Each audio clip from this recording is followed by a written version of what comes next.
ಅಕ್ಕಿ ಹಿಟ್ಟಿಂದ ಮಾಡಿದ ಈ ಹಪ್ಪಳ ಬಾಯಿಗೆ ಹಾಕಿದ ತಕ್ಷಣ ಕರಗುತ್ತೆ.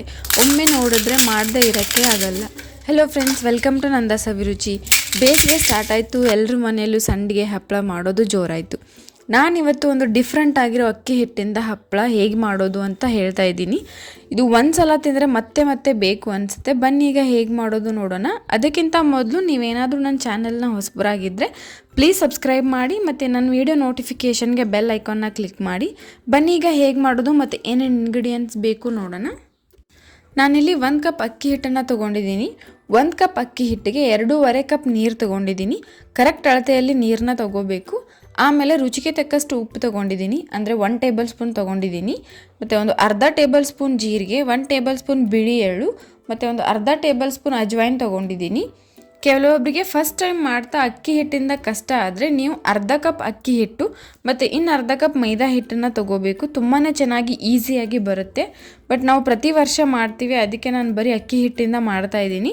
ಬನ್ನಿ ಈಗ ಹೇಗೆ ಮಾಡೋದು ನೋಡೋಣ. ಮೊದಲಿಗೆ ಹಿಟ್ಟನ್ನು ಕಲಸ್ಕೋಬೇಕು. ಅದಕ್ಕೆ ಒಂದು ಪಾತ್ರೆ ತೊಗೊಂಡಿದ್ದೀನಿ. ಅದಕ್ಕೆ ಅಕ್ಕಿ ಹಿಟ್ಟನ್ನು ಹಾಕ್ಕೊಳ್ತಿದ್ದೀನಿ. ಆಮೇಲೆ ಬಿಳಿ ಎಳ್ಳನ್ನು ಹಾಕ್ಕೊಳ್ತಿದ್ದೀನಿ. ಆಮೇಲೆ ಉಪ್ಪು ಹಾಕ್ಕೊಳ್ತಿದ್ದೀನಿ. ಆಮೇಲೆ ಜೀರಿಗೆ ಹಾಕ್ಕೊಳ್ತಿದ್ದೀನಿ. ಆಮೇಲೆ ಅಜ್ವೈನ್ ಹಾಕ್ಕೊಳ್ತಿದ್ದೀನಿ. ಆಮೇಲೆ ನೀರು ಹಾಕ್ಕೊಳ್ತಿದ್ದೀನಿ. ನಾನು ಆಗಲೇ ಹೇಳಿದ ಹಾಗೆ ಇದಕ್ಕೆ 2.5 ಕಪ್ ನೀರು ಹಾಕ್ಕೋಬೇಕು. ನಾನು ಮೊದಲು 2 ಕಪ್ ಮಾತ್ರ ಹಾಕಿ ಇದನ್ನು ಮಿಕ್ಸ್ ಮಾಡ್ತಾಯಿದ್ದೀನಿ.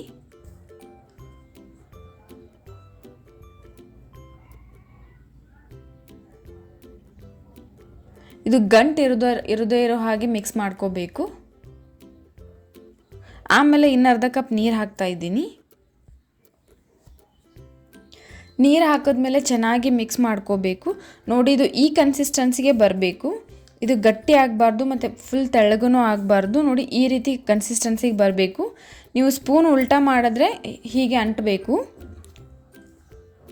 ಈಗ ನಾನೊಂದು ಪರಾತ್ ತೊಗೊಳ್ತಿದ್ದೀನಿ. ಅದಕ್ಕೆ ಒಂದು 3 ಗ್ಲಾಸ್ ಆಗುವಷ್ಟು ನೀರು ಹಾಕ್ಕೊಳ್ತಿದ್ದೀನಿ.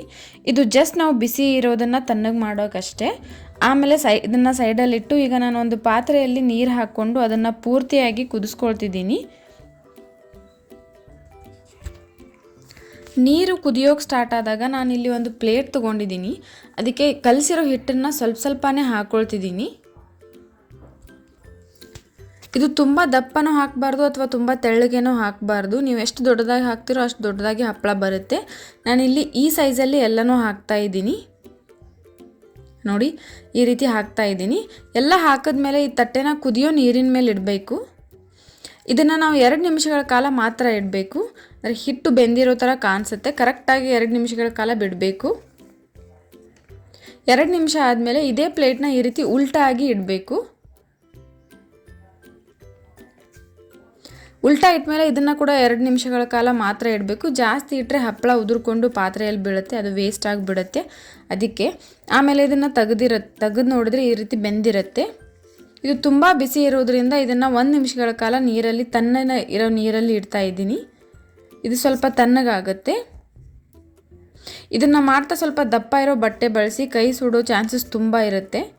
ಇದನ್ನು ನೀರಲ್ಲಿಂದ ತೆಗೆದ ಮೇಲೆ ಒಂದು ಸೂಜಿ ಸಹಾಯದಿಂದ ಇದನ್ನು ಒಂದು ಸೈಡ್ ಬಿಡಿಸ್ಕೋಬೇಕು. ನೋಡಿ, ಈ ರೀತಿ ಬಿಡಿಸ್ಕೋಬೇಕು. ಒಂದು ಸೈಡ್ ಬಿಡಿಸಿದ್ದನ್ನು ಹಿಡ್ಕೊಂಡು ಈ ರೀತಿಯಾಗಿ ತೆಗಿಬೇಕು. ಇದು ತುಂಬ ಈಸಿಯಾಗಿ ಬರುತ್ತೆ. ಇದು ಒಂದು ಸೈಡ್ ತೆಗೆದ್ರೆ ಸಾಕು, ಅದೇ ಚೆನ್ನಾಗಿ ಬರುತ್ತೆ. ಆಮೇಲೆ ನೀವೇನಾದರೂ ಸೇಮ್ ಪ್ಲೇಟಲ್ಲಿ ಮತ್ತೆ ಹಿಟ್ಟು ಹಾಕ್ಕೊಂಡು ಯೂಸ್ ಮಾಡಬೇಕಂದ್ರೆ ಪ್ಲೇಟ್ನ ಒಂದು ಒದ್ದೆ ಬಟ್ಟೆಯಿಂದ ಚೆನ್ನಾಗಿ ಒರೆಸಿದ್ರೆ ಚೆನ್ನಾಗಿ ನೆಕ್ಸ್ಟ್ ಟೈಮ್ ಬರುತ್ತೆ.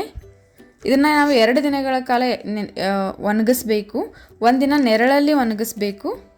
ನೋಡಿ, ನೆರಳಲ್ಲಿ ಒಣಗಿಸಿದ ಮೇಲೆ ಇದು ಈ ರೀತಿಯಾಗಿ ಬರುತ್ತೆ. ಇದನ್ನು ಈ ರೀತಿಯಾಗಿ ಬಿಟ್ಕೊಂಡು ಬರುತ್ತೆ. ಆಮೇಲೆ ಇದನ್ನು ನೆಕ್ಸ್ಟ್ ಡೇ ನಾನು ಬಿಸಿಲಲ್ಲಿ ಒಣಗಿಸ್ತಾ ಇದ್ದೀನಿ. ಬಿಸಿಲಲ್ಲಿ ಒಣಗಿಸಿದ ಮೇಲೆ ಇದು ಈ ರೀತಿಯಾಗಿ ಬರುತ್ತೆ ನೋಡಿ. ಆಮೇಲೆ ಇದನ್ನು ನಾನಿಲ್ಲಿ ಒಂದು ಕರೆದು ತೋರಿಸ್ತಾ ಇದ್ದೀನಿ. ಇದು ಹಾಕಿದ ತಕ್ಷಣ ತೆಗೆದುಬಿಡಬೇಕು. ತುಂಬ ಜಾಸ್ತಿ ಟೈಮ್ ಬಿಟ್ಟರೆ ಇದು ಕೆಂಪಗಾಗುತ್ತೆ. ಮತ್ತು ಲೋ ಫ್ಲೇಮಲ್ಲಿನೇ ಎಣ್ಣೆ ಕಾಯಿಸ್ಕೋಬೇಕು ನಾವು. ತುಂಬ ಈಸಿಯಾಗಿ ಬರುತ್ತೆ. ಹಾಕಿದ ತಕ್ಷಣವೇ ಉಬ್ಬುತ್ತೆ, ಈ ರೀತಿಯಾಗಿ ಬರುತ್ತೆ. ನೋಡಿ ಎಷ್ಟು ಚೆನ್ನಾಗಿ ಬಂದಿದೆ ಅಂತ. ಎಷ್ಟು ಕ್ರಿಸ್ಪಿಯಾಗಿ ಹಪ್ಪಳ ಆಗಿದೆ ಅಂತ. ನೀವು ಒಂದ್ಸಲ ಟ್ರೈ ಮಾಡಿ, ವರ್ಷ ಪೂರ್ತಿ ಮಾಡ್ಕೊಂಡು ತಿನ್ಬೋದು. ಇದನ್ನು ನಾವು 1-2 ವರ್ಷಗಳ ಕಾಲ ಇಟ್ಕೊಂಡು ತಿನ್ಬೋದು. ನಾವು 1-2 ವರ್ಷ ಇಟ್ಟರೂ ಏನೂ ಆಗಲ್ಲ. ಇದಕ್ಕೆ ಒಂದ್ಸಲ ಮಾಡಿ ವರ್ಷ ಪೂರ್ತಿ ತಿನ್ಬೋದು. ನೀವು ಇನ್ನೂ ನಮ್ಮ ಚಾನಲ್ನ ಸಬ್ಸ್ಕ್ರೈಬ್ ಮಾಡಿಲ್ಲ ಅಂತಂದರೆ ಪ್ಲೀಸ್ ಈಗಲೇ ಹೋಗಿ ಸಬ್ಸ್ಕ್ರೈಬ್ ಮಾಡಿ. ಮತ್ತು ಇದೇ ರೀತಿ ನಾನು ಹಾಕೋ ಎಲ್ಲ ವೀಡಿಯೋ ನೋಟಿಫಿಕೇಷನ್ಗೆ ಪಕ್ಕದಲ್ಲಿರೋ ಬೆಲ್ ಐಕಾನ್ನ ಕ್ಲಿಕ್ ಮಾಡಿ. ಮತ್ತು ಈ ವಿಡಿಯೋ ನಿಮಗೆ ಇಷ್ಟ ಆಗಿದರೆ ಪ್ಲೀಸ್ ಲೈಕ್ ಮಾಡಿ, ಶೇರ್ ಮಾಡಿ, ಕಮೆಂಟ್ ಮಾಡಿ. ಮತ್ತು ಇದೇ ರೀತಿ ಟೇಸ್ಟಿ ರೆಸಿಪೀಸ್ಗೆ ನಮ್ಮ ಚಾನಲ್ನ ಸಬ್ಸ್ಕ್ರೈಬ್ ಮಾಡೋದನ್ನು ಮರಿಬೇಡಿ. Thank you.